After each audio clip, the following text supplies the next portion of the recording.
Vous, un ex-journaliste, vous avez dû avoir envie à votre tour de leur poser des questions.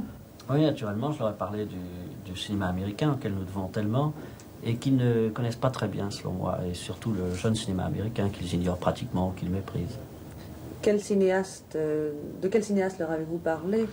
Je leur ai parlé de Sidney Lumet, de Robert Mulligan, de Frank Tashlin, d'Arthur Penn, de ces gens dont nous n'avons vu qu'un film ou deux à Paris, mais qui nous ont beaucoup plu, et que là-bas, ils n'ont à peine vu. Pourquoi ils vous ont beaucoup plu?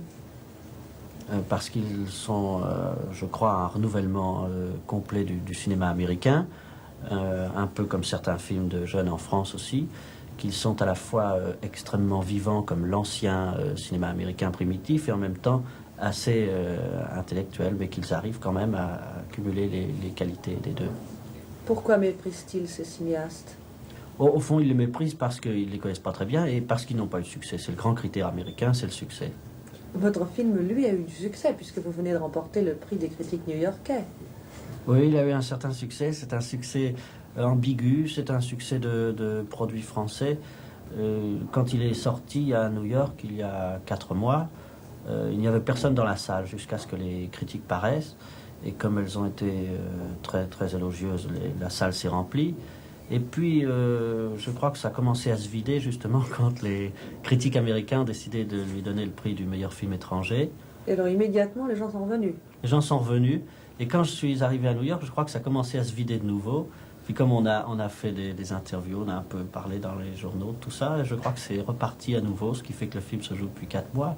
Mais enfin, ça peut retomber bientôt. Alors dans le cas où les recettes baisseraient, vos valises sont prêtes, vous repartez, vous allez passer à la télévision, non? Ah non, il faudrait trouver quelque chose de nouveau cette fois-ci. Vous qui avez été critique, si vous aviez à parler des 400 coups, en auriez-vous parlé comme vos confrères l'ont fait? Non, sûrement pas. Je crois objectivement que je l'aimerais assez parce que les idées qui sont dedans me plaisent et pour cause, mais je n'en aurais pas parlé sur le même plan que l'ensemble de la critique. En tout cas, je n'aurais pas pu parler ni de chef-d'œuvre ni de maîtrise parce que je vois trop ce qu'il y a d'expérimental et même de balbutiant là-dedans. Est-ce que c'est gênant, quand on est devenu un auteur-metteur en scène, d'avoir été critique? Est-ce que le critique, quand vous commencez un plan, ne vous tape pas un petit peu sur l'épaule pour vous dire pas d'accord? Effectivement, je considère que c'est quand même assez gênant parce que j'ai vu près de 3000 films et je suis toujours amené à me dire mais telle chose a déjà été faite dans tel film, à quoi bon ceci, à quoi bon cela. Et d'autre part, je suis très sceptique sur les histoires aussi, sur les bonnes histoires.